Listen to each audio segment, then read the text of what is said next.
You're listening to the B2B Revenue Executive Experience, a podcast dedicated to helping executives train their sales and marketing teams to optimize growth. Whether you're looking for techniques and strategies or tools and resources, you've come to the right place.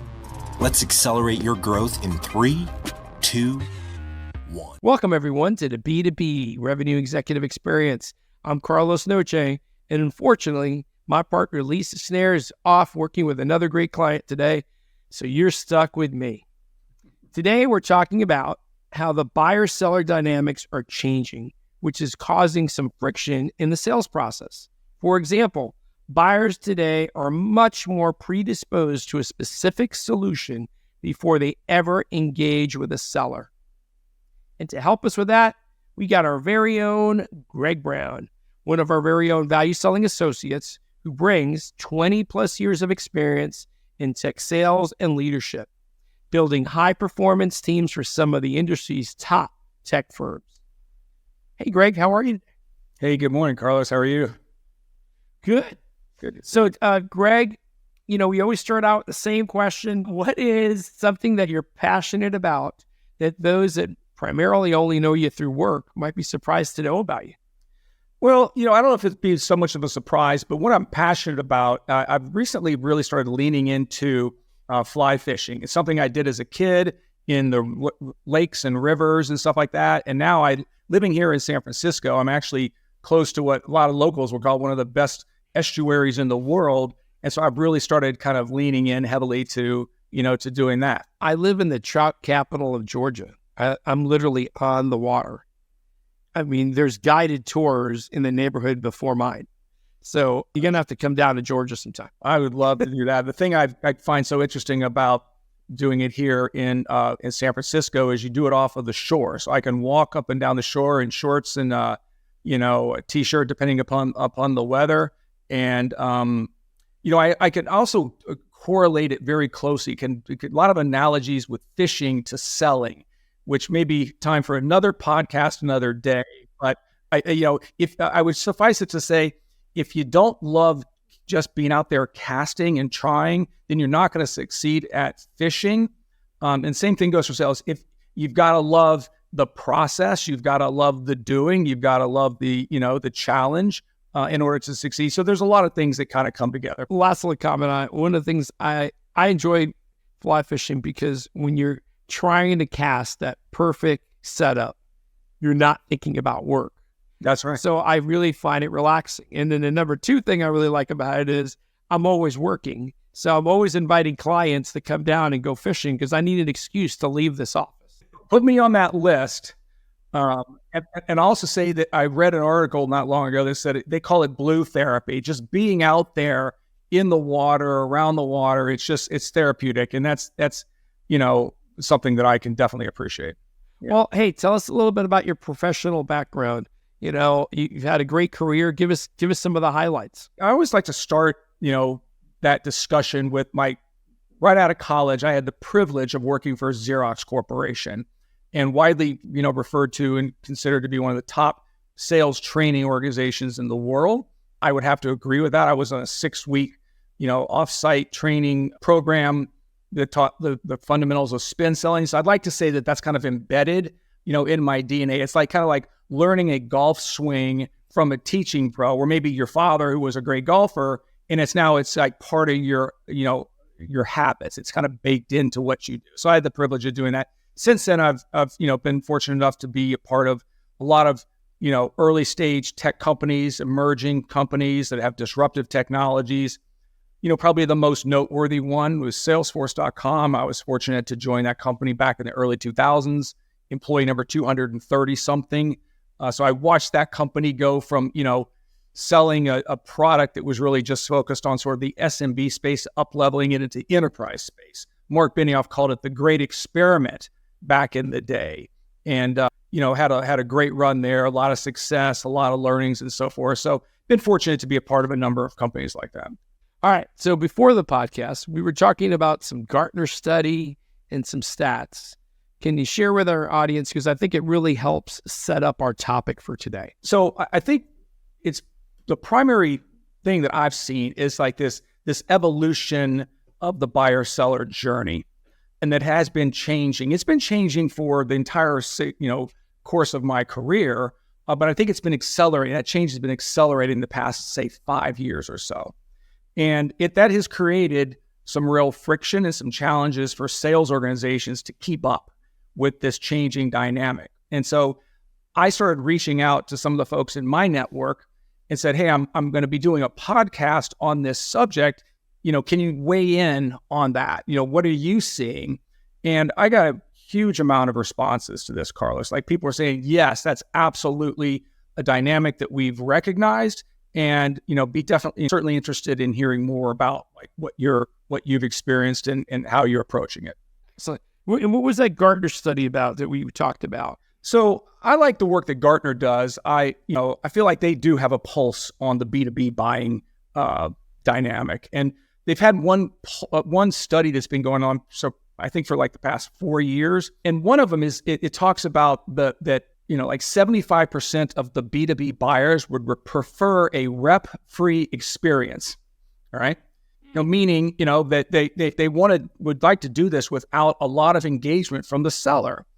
And the reason they cite is that the seller brings little, if any, true additional value to the table. In other words, what they're able to get online through the vast amounts of information, including, platforms and services like G2, that, an open forum for people to rate applications online. There's a lot of information available. So they're doing a lot of that work on the front end before they ever even touch a salesperson's sort of, engagement. And one of the things I'll add to that is, back in the day, in my early sales training day or early sales days, I was fortunate to work for a brilliant sales strategist who ended up founding this awesome sales training company.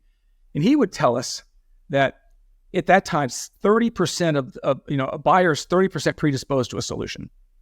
And the reason they're predisposed is because they work in a cohort of people in their network. If they're a CFO or a CRO, they're talking to people daily about like what are their challenges, how are they solving for them, and there's available information. Now, this predates the vast amount of information that's available on the internet. Gartner suggests actually that they're more like 60 to 70% predisposed. And whether you buy into those statistics or not is not necessarily the point. I think the point is really, is that a phenomena that's happening? And I would, without a doubt, agree that it is. Whether it's gone from 30 to 50 or 30 to 70, who knows? I don't think you can put a stake in the ground on that, but it's an absolute phenomena that's taking place and going to continue to. So, Greg, does that mean like programs like ValueSelling are dead in the future? No, I think it means that they're more important than ever. And that is because when you do have the opportunity, when the seller does have the opportunity to be in front of the customer, okay, you have to bring your A game to the table, right? The bad news for this is that, reps are being marginalized to a certain extent, right? People are bringing them in later in that evaluation process. And so that's affecting their ability to succeed. But the flip side of that, the good news is that, the reps that figure this out are going to have a competitive advantage over the reps that struggle. And that competitive advantage is in large part going to be based on building up the trust that comes with being prepared and being organized and having a process that fits that new buyer-seller journey. As you can imagine, I got a strong view on this. Yeah. But let's dissect it a little bit more first. What might be some of the factors that are contributing to this? Well, that's exactly right. That's the new buying model. And we're all buying that way, whether I bought stuff recently and, you shop online and people are shopping for B2B technologies, but at some point, in most cases, they have to engage with the seller.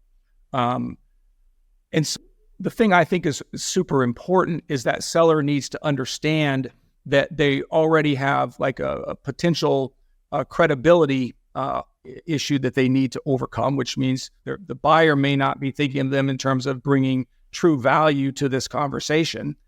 So when they show up to this, they need to overcome that predisposition or that perception, what the seller is really there to do. What I hear a lot of is that the buyer just wants to get into feature validation and pricing discussions, right?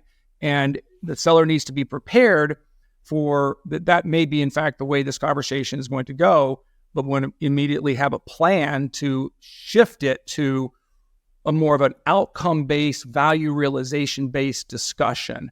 And what we find is that the people that are really qualified and do that, have a high degree of proficiency in this area are easily able to shift that conversation discussion, right? Because at the end of the day, the buyer is most concerned about less about features and more about, will this project be a success? And that's where you want the seller to take the conversation. What are the end outcomes that you're trying to achieve? It's that whole why do anything, why now, why us, put into a blueprint or a framework to allow the seller to be prepared to have these conversations and to expect certain challenges attached to these conversations and to be able to move this forward into a more of a business value, financial outcome and impact level conversation. Okay. So in your opinion, given this buyer-seller dynamic in the market, what are some ways that sellers can actually be successful in that dynamic? I boil it down to like 3 things, okay? Seller needs the skill set, right? The actual value selling skill set. That is a skill. You can't just show up and wing it anymore. It never worked to begin with that well, but it works less so now. They need a tool set, this framework or this sort of blueprint, or how do I conduct these kinds of conversations? And then the discipline, actually, to do it consistently. So those are the 3 things that I would certainly put a stake in the ground on. I hear this from customers. Sometimes it's a pushback from reps as they're doing a workshop. Both Carlos, all we're doing is getting people to go, hey, yeah, I did my research. Like you said, validate it does what I think it does and show me how much. And I go, well, if you're lucky enough to be able to send out quotes and collect orders and you're successful, phenomenal. It's awesome. I would automate the demo and just sit back and watch the orders come in. If you're not lucky enough to be in that world, then real salespeople need to show up. And when I say show up, I remind the folks, it's like, I don't disagree that there's more information out there than ever, right? Same thing with that Gartner study talked about. And that means calling you, the seller, late into a sales cycle. What that also means is you have to do your homework in shorter amounts of time. You're not going to have 5, 10 discovery meetings with across the board. You got to figure out a way. How do you get access to information about this company, their business, their industry, right? What's going on in their world? What outcomes are their executives saying they want to see? That when you do meet with them, you can ask better, intelligent questions. You could prove that, yeah, we have a great product, but it might not be the right product for you. What are your business situations that you're in? Are you seeing some of the same challenges that others in your marketplace are seeing? And in a way, challenge their thinking a little bit to get the opportunity to really do the discovery that we all think we need. What do you think of that? Touched on a couple of really important things. People buy from people that they trust. And trust is a difficult thing to just manifest quickly, all right? But couple of the key components of this, and I started studying it much more deeply. As a hiring manager in the tech sales world, oftentimes I would ask a potential seller, what makes you better? What makes you exceptional? What makes you awesome? Tell me what your real strength is. And it's interesting, like 9 out of 10 or 8 out of 10 of the cases, they came out with the same answer. And it was, I guess I just build great relationships with my customer, right? And I was like, yeah, okay. I mean, yeah, that kind of is universal, right? And then I would follow up and ask the question, well, tell me what it is you do. How do you do it? And the same 8 out of 10 people that, said they didn't have an answer. They didn't have a process for doing that, okay? They just showed up. It's almost as if to say, hey, I just show up and I'm just me and I build these great relationships, right? Well, what about the people that didn't buy from you, okay? Does that mean you didn't have a great relationship? And how do you scale that skill set to a point where it can be repeatable? Where's your plan to do that? Almost no one. I remember one case, I had a guy that just crushed the answer. I was like, wow, like this guy's on it, got an A game going, right? But most people it's interesting. Most people know that it's important and very important, and yet most people don't have a plan to do it. So building trust is essential. And I would say that that's a much longer conversation, but let me kind of summarize it as best I can. First, it's that old adage, show me you know me. Don't show up with, your hands in your pockets as if you've done no work and you're just there to kind of, start from scratch. You better bring something to the table in terms of, here's my understanding of what's going on. But most importantly, it's about understanding, having that framework to drive a dialogue to get to the bottom line, which is, why are you doing this? What's the potential business outcome impact, financial impact? How does it affect other people in the organization, and thus driving the priority of a decision like this? All right. And then what does success look like for you? When you can manage that conversation and surface those discussion points, you're starting to build trust. And it really helps if you've got an authentic interest in helping this customer. I think that's a baseline requirement. And people recognize that. People actually recognize if you're really in this to close the deal, or are you in this to help us? So I'll just pause on that for a second. I do have a follow-up point that I think is really interesting as it relates to that whole trust building equation. So I agree with you. And what's interesting about the way you stated this, you stated, hey, it's about building trust. You didn't say it's about being liked. And again, I have a lot of pet peeves. People that know me know I got a million of them. One of them is when people say, well, it's about you need to be liked. I think that's complete and utter BS. You need to be respected and trusted. Yeah. And that is a different thing. I like a lot of people. I'm not giving them $1 million check for some technology or a project. That's right. So finish up your point on the trust, because I think you're on to something there.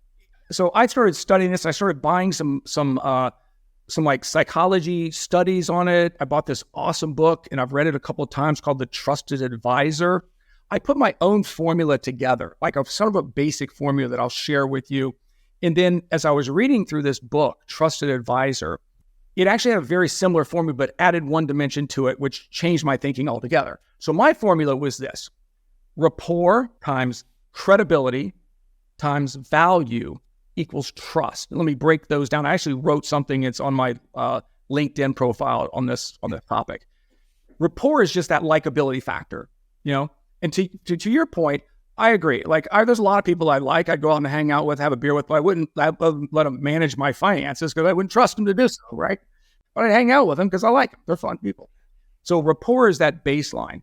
Credibility is, do you know what you're talking about? Do you have deep expertise? Value is when you convert that credibility, your expertise, into something that matters to me, that's meaningful and impactful to me. And if you have that, you're on the path to building trust. Some people think rapport equals trust. It does not. It's a component of it, right? So when I started reading this book, and they added one other dimension to this, and they said, you add those three things. They had their own definitions, but it was largely kind of aligned with my stuff. And they said, divide that by me orientation. And the me orientation means, does the buyer believe that you are primarily interested in your own success or your own business outcomes, meaning closing that deal, versus your business outcomes, which means being successful, seeing value, and having a successful outcome. So they divided what I was talking about, which is, rapport, credibility, and value, and you divide that by the me orientation factor. If you got a high me orientation factor, which people will pick up on, that diminishes the trust factor. I like that. That's really good. I'm stealing that, and I'm leaving that on the record. Well, I definitely, there's awesome books here. I've read this several times. This is so great. Trusted Advisor is so great. And again, it boils down to this common theme, which is I refer to as the knowing doing gap. We can all look at this book and go, oh yeah, I know. This is not telling me anything I don't already know. The question is, okay, but what are you doing? How are you doing it? Do you have a plan? And this really helped, in my mind, kind of codify how to take it from a conceptual to a practical plan. I use it all the time. Let's go back to doing it. And what I mean by that is this. I'm sure we got some listeners that go, yeah, but you don't get it. I mean, the customers call me up.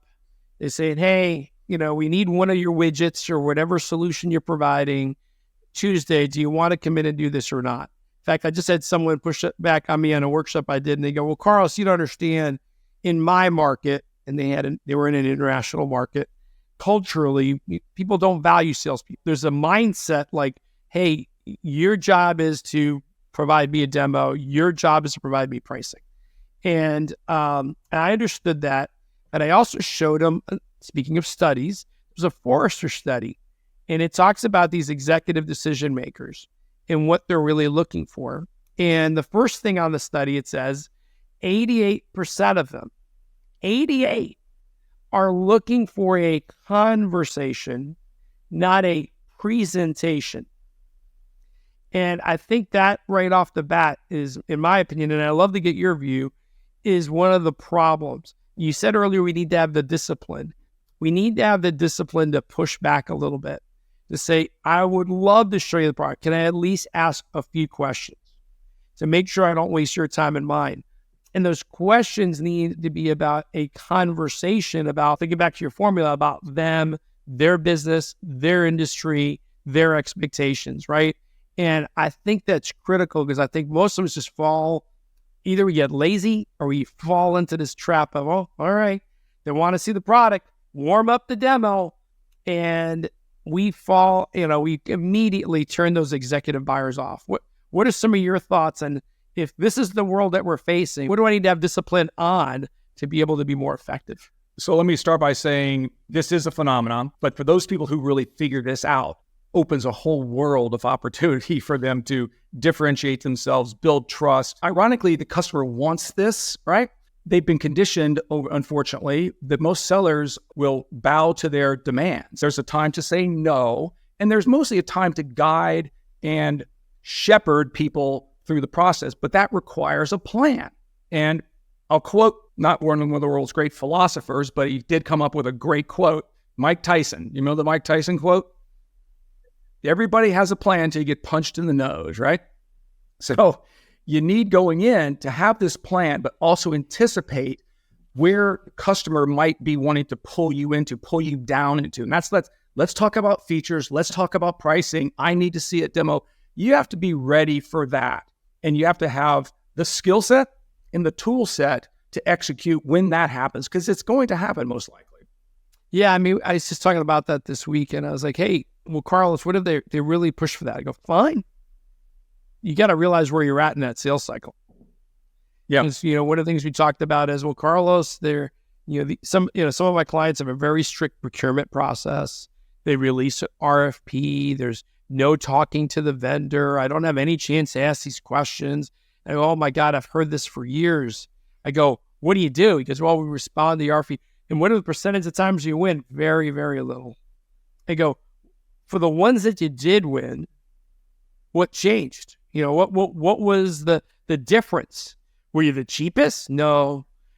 Did you answer the best? I don't think so. What do you think made the difference? In those situations, I found a way to get involved with the client before the RFP. There you go. Found a way to influence them and have a dialogue.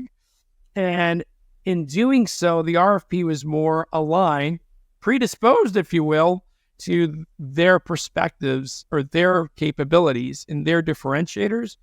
And so that was like, hey, other advice or tactics to help our sellers today navigate through these dynamics. Well, like I've said, I think, if you begin with the end in mind, and I love that comment, that sort of idiom that's been around for a while, and help the customer begin with the end in mind, which is, what is it you're trying to get out of this? What's the end goal, the end solution? And understand that the buyer's perspective is and should be very sort of focused on their own frame of reference and their own business challenges and business objectives that they're trying to accomplish, right? People have problems. Companies don't have problems. So when you're in front of someone, you're solving for that person's problems. But the best sellers are able to attach the issues that the persona that you're in front of to other greater issues, bigger, more impactful, more strategic, imperative like topics. and attach it to the greater good of the organization.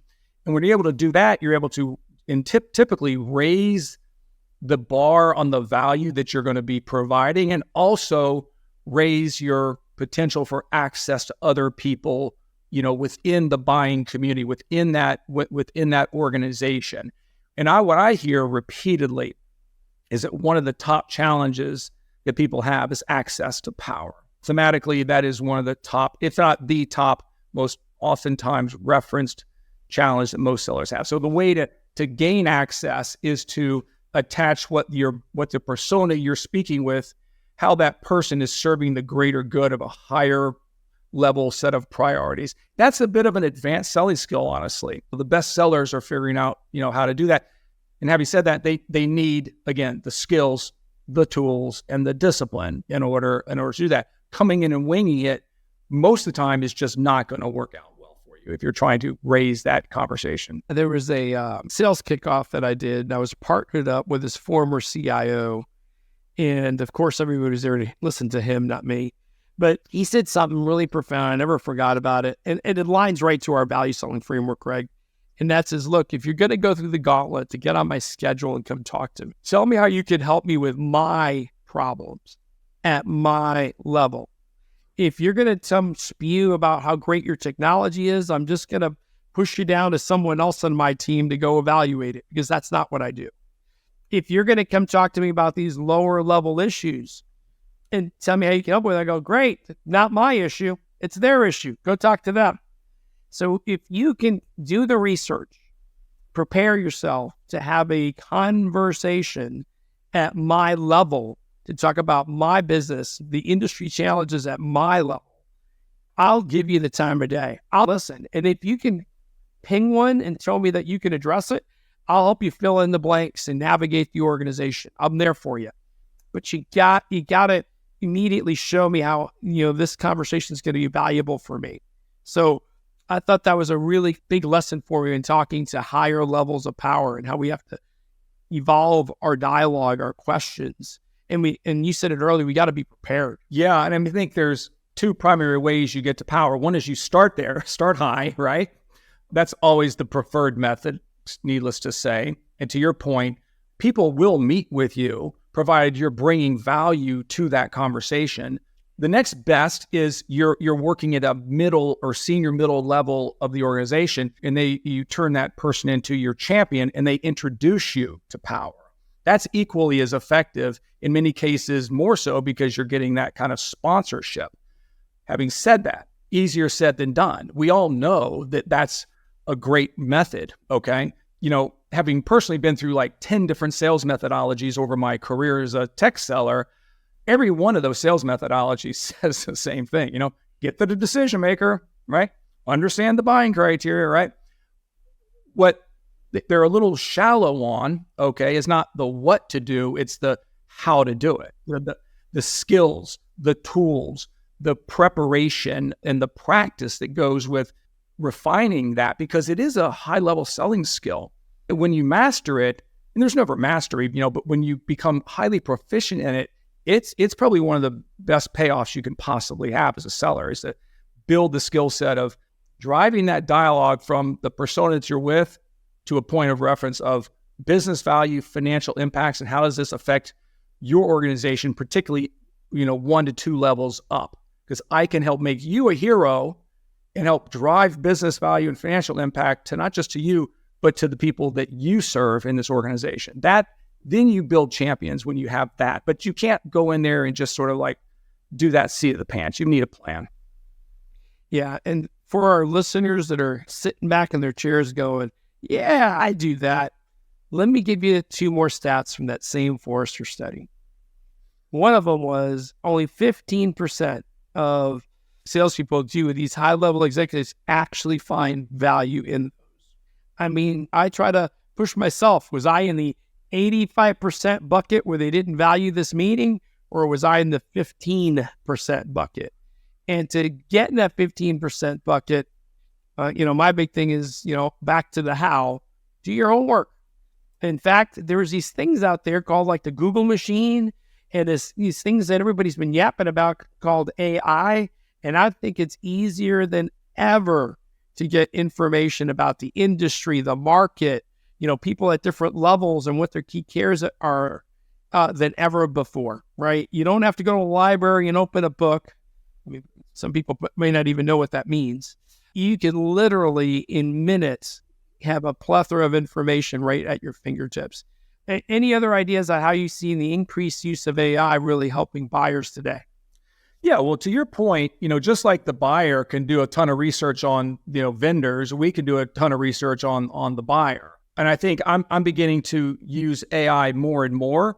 And I think, jury's still out in terms of, where and when it's the most successful. The thing that I've seen work and then fall short, I'll give you an example. I'm a big fan of listening into the recordings of publicly traded companies' earnings calls. I think there's a ton of information. Once you get past the first 20 minutes, which are all the prepared remarks from the CEO and the CFO in terms of earnings per share and the various financial metrics that they care about, then you get into this conversation between the analysts asking very specific pointed questions. I've loaded those into ChatGPT and gotten summaries. And the summaries are interesting, although what it reveals to me is actually something I think is also present in conversations, which it misses nuances. It misses the reading between the lines of what the analyst is asking and why they're asking. They're asking very specific questions. They're trying to reveal, strengths, weaknesses, opportunities, and threats. So you have to understand sort of this underlying motivation. AI is not there yet with understanding that level of nuance. It's great to summarize things. I would never use it to write an email because I think it lacks a lot of things like understanding and empathy. It becomes it's robotics, right? It's going to sound robotic because it kind of is robotic, right? So people buy from people they trust, and trust is a matter of listening, understanding, having empathy, and being someone's willing to put their trust and put a stake in you to deliver the right outcomes. Just covering it like at the basic level isn't a trust building exercise. So I think I use it, but I use it sparingly. I always tell people to listen to the analyst call. Don't read the transcript. And the reason I go that extra mile is because when that analyst does ask that question, you'll notice that extra second or two delay in response. You'll notice the fumbling through words to address it. And you're like, I'm onto a hot one. They're picking on a hot bullet point that's really affecting this account. So, I mean, that's a little nuance, but it's going that extra mile. And you'll hear it, you won't see it in a transcript, right? In a transcript, you see the answer. It's also some of you hearing what is said, but what's not said. I'll give you an example. I was just listening to an earnings call the other day, and the analysts were, asking the CRO certain questions. And he kept going back to, and we feel pretty good about that, right?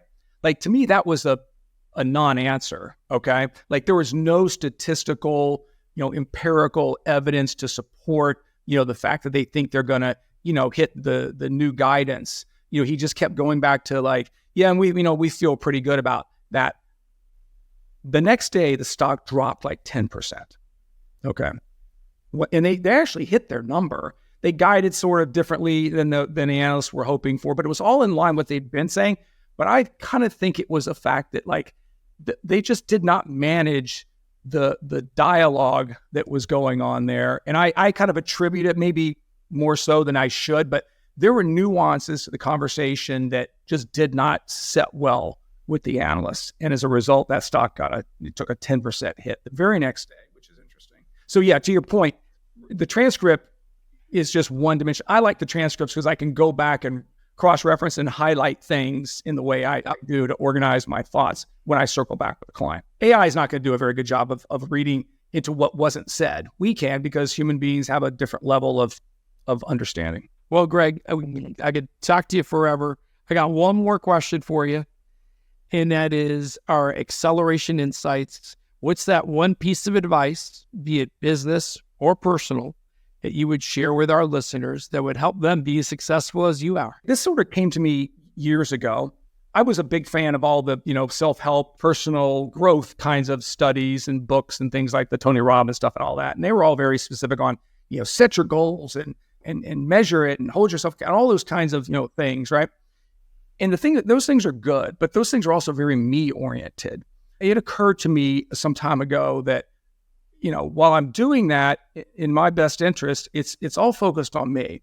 I need to shift this focus. I need to be less concerned about my success, more concerned about my customer success. I would just say, go into your discussions, go into your workday and think about that. When you start shifting your energy and your emphasis on, am I going to close this deal? Am I going to make my number? Am I going to make the kind of money? To, am I going to make my customer successful? There's a big shift that happened to me. I remember it very vividly. So I say, stop selling, start solving. It would be my takeaway from that. All right, Greg, if our listeners want to get to know you a little bit better or get in contact with you, what's the best way for them to reach out to you? So LinkedIn, of course, I'm very active in LinkedIn. I've done a lot of posts, a lot of polls, et cetera. Greg Brown, with ValueSelling Associates should get the job done there. Be glad to connect with you all. Thank you, Greg. Couldn't thank you more for your time. I really appreciate you spending the time with me today. I always love our conversations.